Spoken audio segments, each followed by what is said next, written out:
Hey, Diana, thanks so much for being here. Hi, Jessa. Thanks for having me. Can we start with a little bit about your interest in this topic of porn literacy? Like what has brought you to this? For years, I always heard in our field people say um, that we need to have porn literacy, or our clients or the general public needs to have porn literacy. And yes, I agree with that, absolutely. But I looked around and there was really no place where that material was was created or was being talked about. There was just Huh. this, yes, we We need should porn have this, literacy. but where would we find it? Yeah. But yeah, right. And so I realized, and I realized there's some smaller corners of the internet where you can find it, but it's not by a sexuality professional or a mental health professional. And I thought, okay, here's an opportunity for me to create this online course that's available on my website for people, for adults, because I understand, working with teens or minors around porn literacy is sort of a whole different ball of wax. But Okay, that's a good disclaimer. Yeah. right. But for adults 18 and over, like here's from a mental health perspective on how, and a professional, a sexuality professional, certified sex therapist that I am.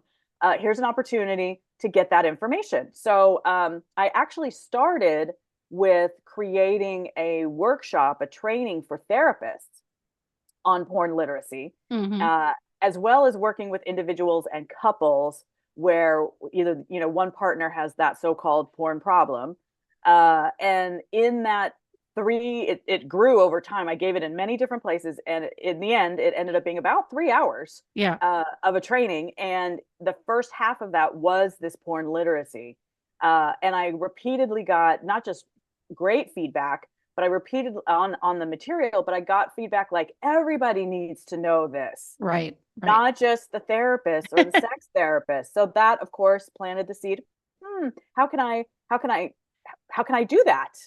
In a way that can be accessible to many people in a lot of different locations. Yeah. So I came up with this idea of creating this pre-recorded, on demand course, which is basically that same material from the workshop, from the training that I gave to Right. therapists with some small tweaks. Just, there, I still talk about research and I still talk about psychological processes, but there's some smaller tweaks just to take out some of the more clinical language and descriptions and things like that. Yeah. So how would you even define porn literacy? And then what are sort of the components of it or the elements of it? So, great question. So, how would I define porn literacy? I would define it as understanding that first and foremost, porn is entertainment. And Versus education, versus right? education, right? Right. Exactly, versus education, and that it's a very sophisticated form of entertainment, despite people thinking that, oh, it's pretty lowbrow or something like that. There's some complex stuff happening in porn that most people don't recognize is happening. Uh, and so I would say first and foremost, understanding it is entertainment. Second, it's a business. Mm. It is right that they're here to get as many clicks or as many subscribers as possible, right? So that means they're going to appeal to try to appeal to as wide of a audience or viewership as possible. And so those two things create this environment where uh they're to cast as wide a net as possible, which It- means that it's not niche, it's not this like narrow. So a lot of people, especially with I'm talking about mainstream porn, that's what okay. we call mainstream porn. um they're going to try to be as broad as possible, and that's often why people say, oh, I don't like porn, because they're going to the free sites that cast as wide of a net as possible, that are trying to appeal to as many people as possible.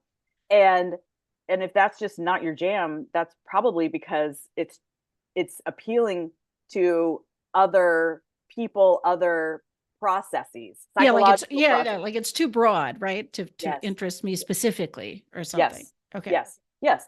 And so when a person says, this mainstream porn isn't quite my jam, I'm going to check out some other sites, maybe pay for some sites, um, particularly with regards to ethical porn or feminist porn in particular. That real feminist porn really turns mainstream porn sort of upside down.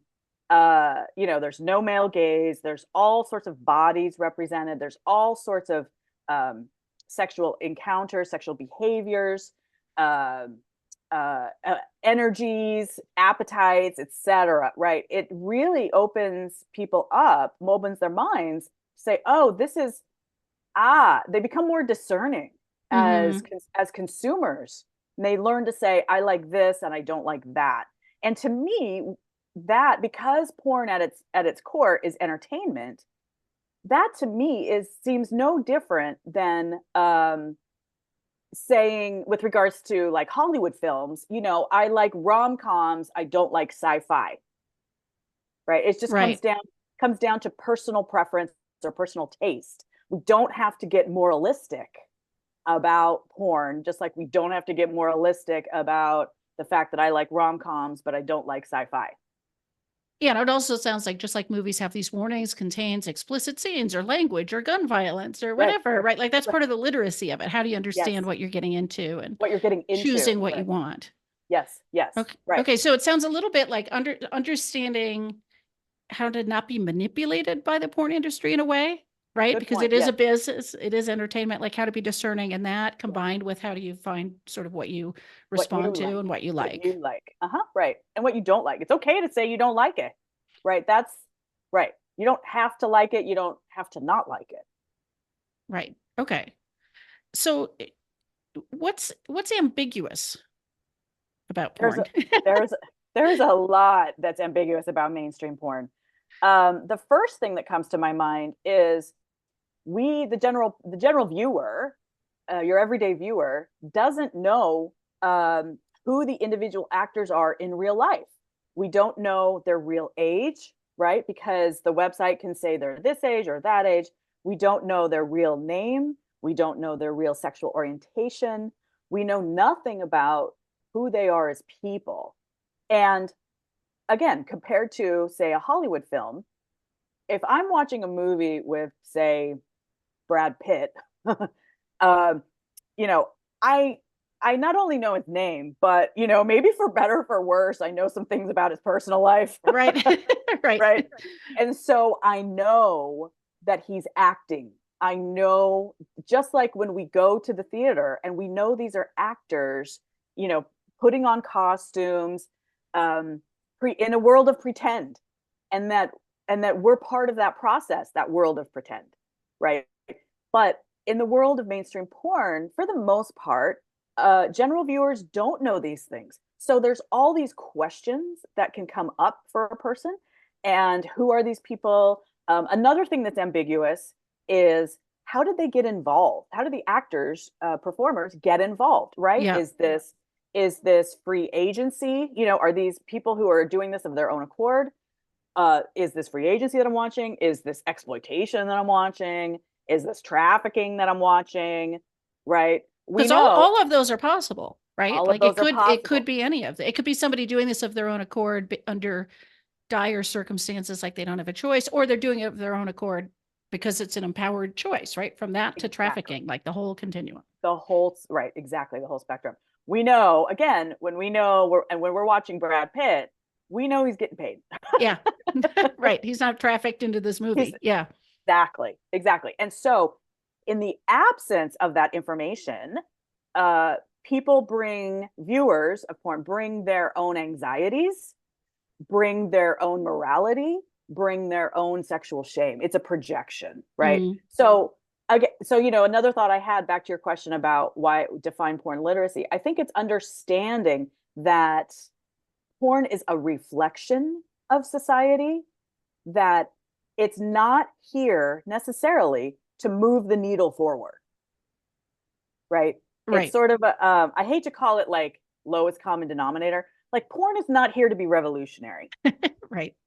you know, necessarily, right? I Yeah. mean, Yeah. and Or there's, at you least know, most of it. Right. most of it, right? There's certain, right, feminist sites, ethical sites that have a very different, not just business model, but sort of philosophical model about what they're doing and why.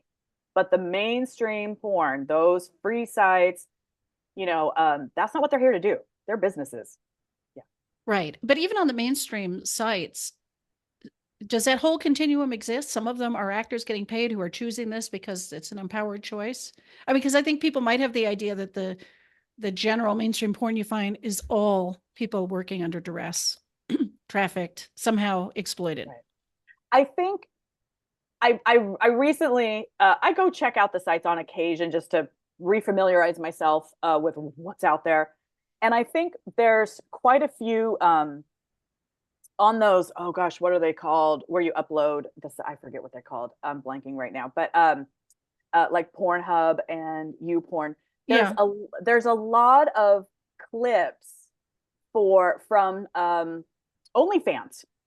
Ah, So okay. people who are creating adult content on OnlyFans are you know, which people, you know, you view and you subscribe to and you pay, right? Right. They're uploading clips and they're saying, if you like this, I'm on OnlyFans, Right. Right. here, Here's where right, you subscribe. Yeah. and here's where I can make money, Yeah. right? So there's more of that that's out there now than there has been in the last few years. But again, it's about making money, Yeah. right? Yeah. If you find what you like, here, come follow me or subscribe to me on OnlyFans. Right. And the other thing I should say is when we say the word porn, most people immediately think of videos, right? Right. Moving imagery. But porn, quote unquote pornography, is quite vast. There's literature, there's written literature, there's photography, there's drawings, and there's different websites people go to find that stuff. Right. Right. Right. But somehow when we say porn, we immediately think of those websites. And again, back to another piece about defined porn literacy. I think it's really about understanding that what's tied up in this sort of modern 21st century idea of porn is our fears about technology. Mm. Right? It's where technology, sexuality, and morality have all come together. Right. Right? And it's this lightning rod of a topic. Yeah. And it's interesting when you talk about it, people reflecting their stuff onto it, their shame, their morality, their judgment, whatever, and painting the whole thing like it's one thing. And I mean, I guess there's some people who are just not going to be interested in pornography no matter what, and that's fine. Right. But It's it fine. seems like a barrier to people that might find things they enjoy or might find it kind of useful if they could understand the different shades, right? And the Yes. different types and where you could find it Right. and what's important to you or something. That's right. That's right. Exactly. And it's okay to not like it. It's okay to not view it, utilize it as a sexual aid. Right. Yeah. Yeah. So who tends to have a problem with porn? Who doesn't? Like, what do you see in terms of? Right. I mean, and then I guess there's some people that use it and still have a problem. I mean, think they have a problem with it. Like there's that middle Right. ground. Yes. But right. Yeah. In my practice and in much of the research, it appears that the majority, again, not totality, the majority of people who have a problem, so-called problem with porn, are straight men. It's not because those are the folks, that's the demographic that is seeking out treatment for so-called porn problems, okay. or it's heterosexual couples where he's the one identified with the quote unquote porn problem, and maybe they come into couples therapy, right? And he's been labeled the identified patient as the one with the problem. We don't see women entering treatment for so-called porn problems at the same numbers as men, and Right. we don't see folks from the LGBTQ plus community seeking treatment at the same numbers as men. And this is always a little hard for these porn sites to calculate, but it's understood that between 1/3 and 1/4 of viewers of porn are women. Okay. Right. So women are viewing. I bet that surprises people. I mean, I don't think it should, but Yes. I bet it does. Yes. Right. And I think a lot of that, when we get into the actual the making, the creating of, video, moving imagery, video-based porn, to get a little into the woods, or into the weeds around the making, the production, filmmaking, right? Everybody understands, well, not everybody, some people understand this idea of the male gaze, right? And that's part of it, right? Is that, women can like wall-to-wall porn, men can like romantic porn, right?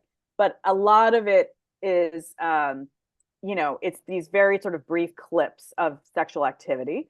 And I think for most women, their sexual arousal happens more slowly.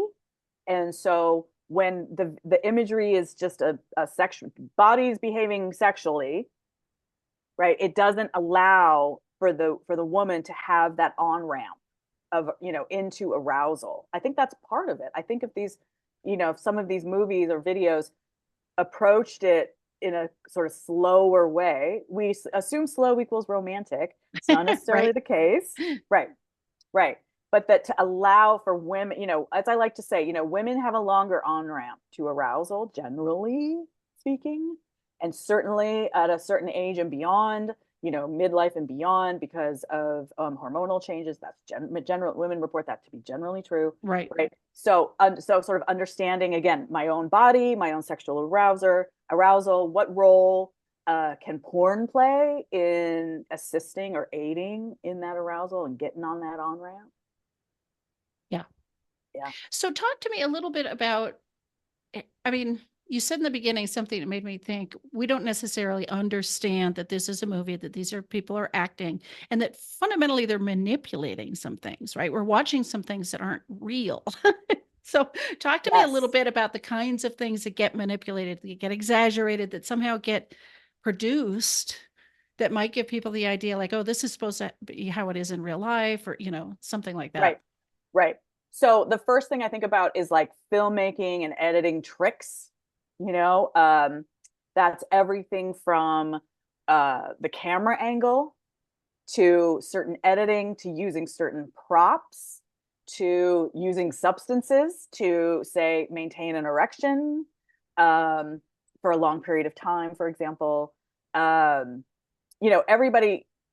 everybody has heard, well, if you're knowledgeable about these sorts of things, you heard this idea of a quote unquote fluffer, but it's like there are all these behind the scenes sort of tricks, but it has to do with filmmaking. It's not about porn. It's about filmmaking. How do we edit this? What camera angle do we use? As well as the acting. Let's not forget about the acting, Yeah. Mm-hmm. So if people were to just believe what they saw in porn in general, what are some of the ideas they'd come away with that aren't actually true in real life? Great question. That no one has performance anxieties. Women are easy and quick and fast to orgasm. Men never lose their erections. No one ever says no. No one ever has any, sexual boundaries. Or any discomfort or pain, or oops, you're pinching my, oops. Exactly. No pain. Ouch, Right. that hurts. Right. You never hear ouch, that hurts. Right. Get off, oh, my hair. Yeah, right. Right. Nobody farts. Right. Nobody, exactly. Yeah. Right. And us, as and I'm as sex therapists, we know that those barriers are what, whether it's sexual pain, erection, unreliable erections, performance anxieties, issues with orgasm, body image. No one seems to be insecure, right? But you and I know from our clinical practice, those are the very reasons people come to treatment with us, come into therapy with us. Those are real life roadblocks to eroticism and intimacy. Yeah. And so porn shows us a sexual world without those real life roadblocks. Right. And you and I, and to which I always say, right, it's fantasy. Well, yeah, and it's a bigger roadblock if you think this isn't supposed to be happening. Somehow we're broken. Something's going very, very wrong. Like it doesn't even have to be that big of a roadblock. Right. I mean, some of them do, pain and things like that, but they're bigger roadblocks because we expect something different. if we Right, buy the because picture from porn. right, Yeah. because my real life sex life is not looking like the sex life I see in porn. Yeah. Yep. Yeah. And so, and people, what's interesting, some people internalize that, right? When we talk about internalizers and externalizers, it's interesting how people, and I think it's obviously because of their sexual shame, something's wrong with me Hmm. because I or my body or my sex life isn't like what I'm seeing on screen, as opposed to externalizing, right? Like maybe there's something wrong with Something porn, wrong with the porn, right? Or the wrong with the way I'm thinking about the porn that I might be viewing. right? Yeah. Or what Yeah. the porn is portraying. Yeah. Oh, that's another one you see in porn all the time too. Women must orgasm from penetrative sex, right? Sex. Like, yeah. Exactly. Right. It's No myth. zero, right. Zero clitoral stimulation. Right. Right. Exactly. Right. And orgasm, have multiple orgasms, from penetrative sex only. Right. Yeah. Mhm. So does Right. this tie into, a conversation about suspension of disbelief? Like, tell me a little bit about how you think about that. Yeah. So suspension of disbelief is an idea from film studies. Uh, and I learned about this many, many, many years ago when I took a couple film classes at UCLA, where I got my undergraduate degree. And suspension of disbelief is a concept that filmmakers, directors, writers, producers are acutely aware of. And what it means is that they all work together to create not just a realistic world on camera, but a believable world on camera. And there's a difference between realistic and believable. And what I mean by that is that, let's take, for example, I know this is an example many years old, but it's one that, was in a show that was wildly popular, Game of Thrones, Hmm. right?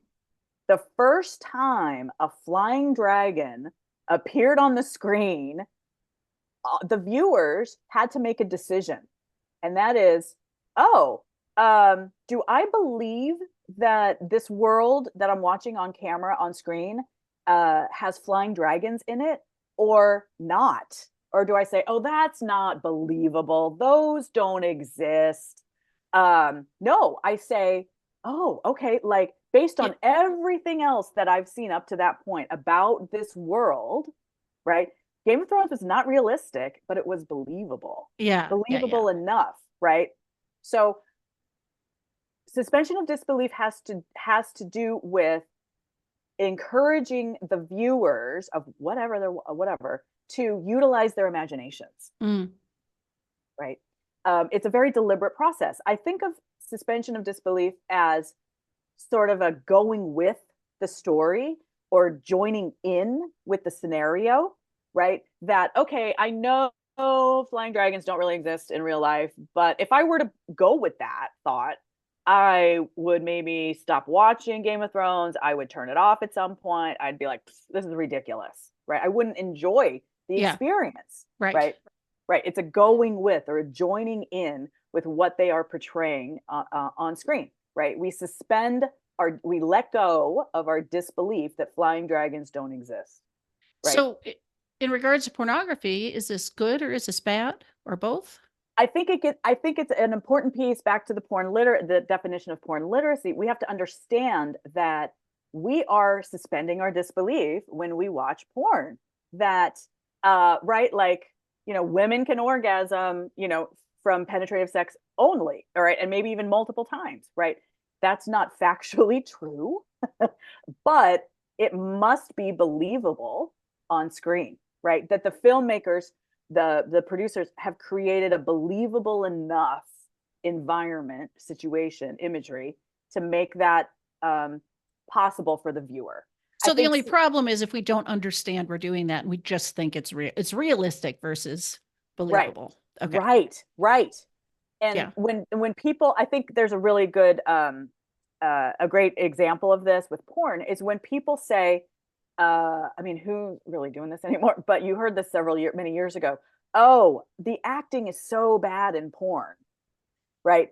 To me, that's less a criticism about the performer's acting skills and more a statement about how their acting skills interfered with the viewer's ability to join in. Yeah. Yeah. Yeah. Yeah. It got Yeah, away. It got right. in the way. It was a It barrier got to in the like way. Right. climbing into that world. Yeah. Right. The bad acting was a distraction, right? But again, it has to do with filmmaking. It's not right? That's really a filmmaking, and they did that porn producers, actors, they didn't do a great job, bringing me in, because the bad acting distracted me. Right. Right. Right. Mm-hmm. Okay. So what is moral incongruence? What it suggests to me is this idea of, oh, I'm viewing porn and I feel bad about it. It's Yes, like I think it's exactly. against my morals, but Yes. So the definition of moral incongruence is, and it could be applied to porn and anything else in our lives, is a moral disapproval of doing something, doing a thing, yet still doing the thing. Right. So, it's, I can give an example, or a non-porn, non-sexual example. So, for example, I shouldn't lie to my partner because lying is always wrong, but I lied to my partner. Right. There's a moral disapproval of lying, but I still lied anyways. yeah. Right. I shouldn't cheat on this test because cheating is bad, but I'm going to cheat on the test. Right. I shouldn't steal, but I'm not going to tell the cashier they gave me too much change. Exactly. Yeah. Right. Yeah. Right.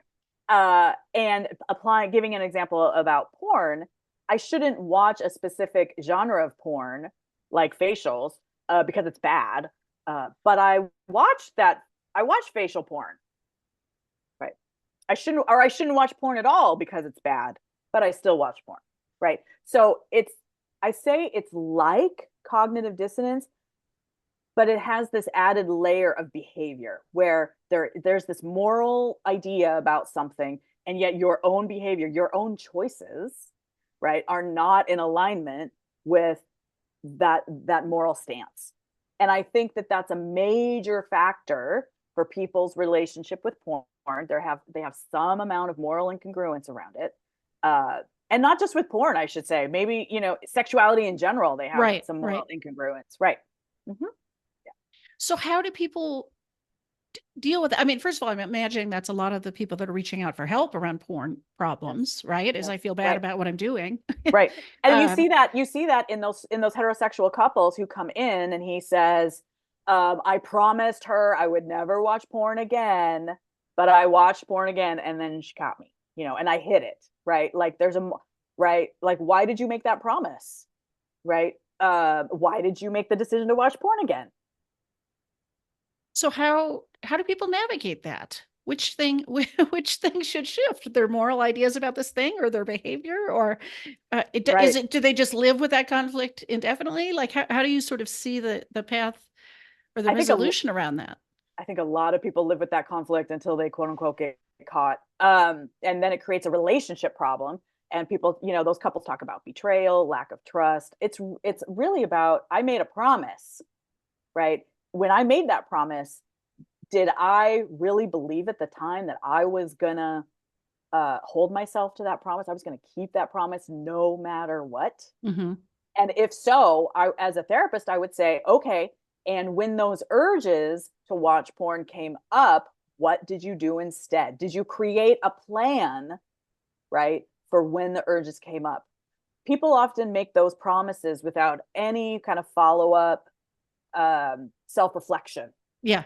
or plan for how am I going to handle this in the future. And I think what happens is, what I know happens for so many people is they make that promise in good faith, really thinking, this is it. This is the last time I got caught with my hand in the cookie jar, and my partner's really, really upset and saying some scary stuff. And I don't want any of those consequences, so I'm not going to do it. Oh, and it lasts for a while.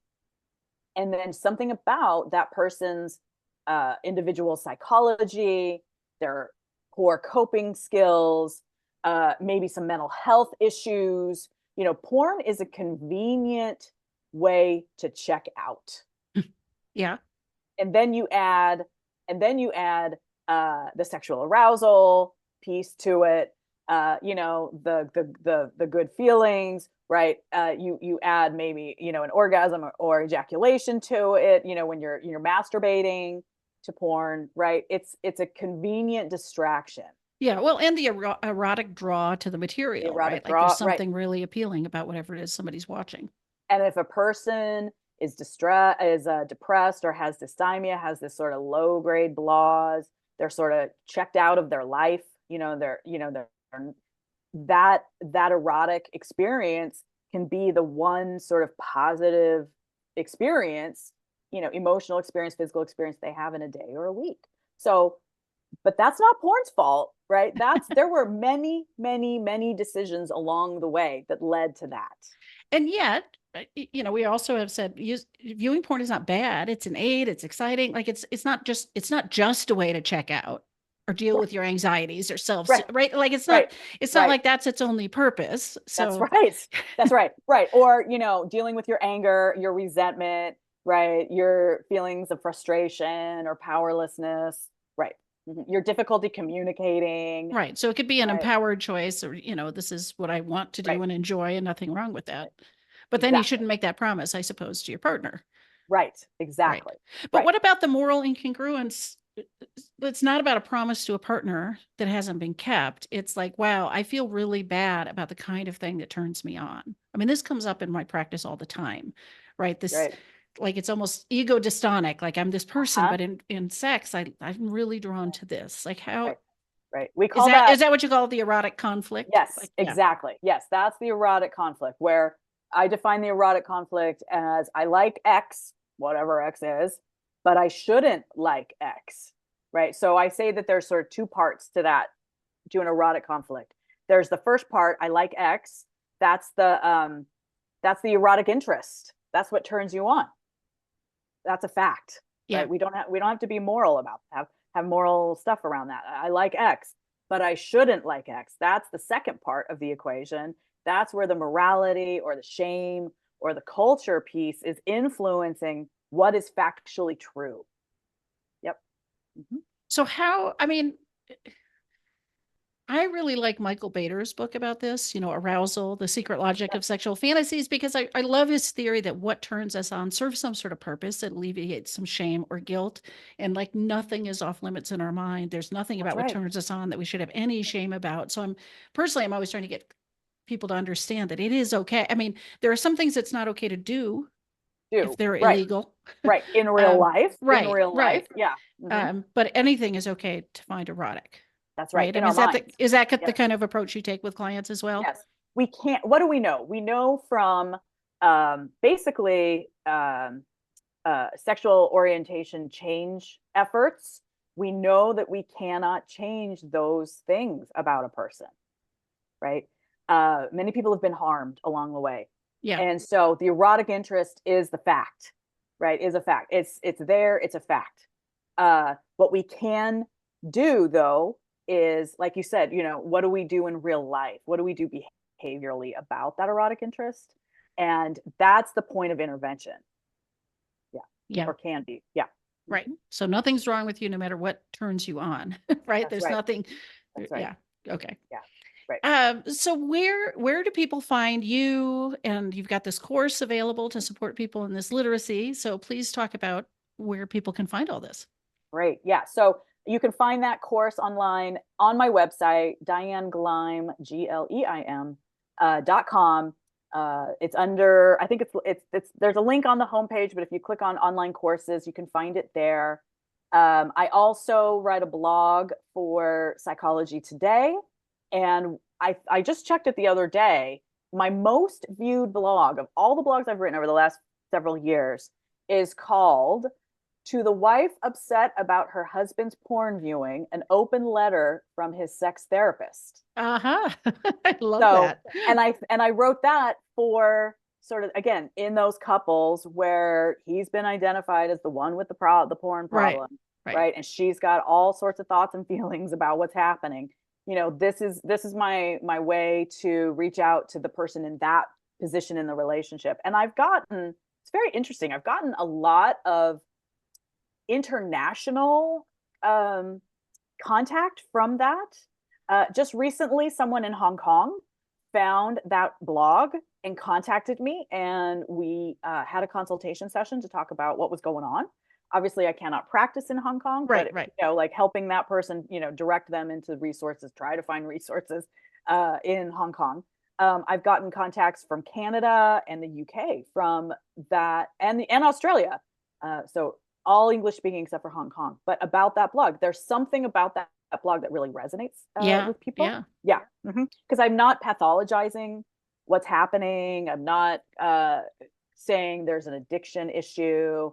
Like there's a relationship, both an intrapersonal relationship problem with the person who has the so-called porn problem, right? There's an issue going on with that person, as well as an interpersonal issue Right. going on between them, right? So I address those in pretty, easy, non-clinical language. And I've got a whole, and all those blogs are listed on my website as well. Great. And oh, I should also say, if folks like what they hear, a lot of there's more of this on that porn literacy course. Also, I'm hoping to make some more online courses in the future. And if they want to learn more about those, they can subscribe to my newsletter, which you can find a link, enter your email address on the homepage on my website. Perfect. Well, thank you so much. Great. Thanks, Jeff.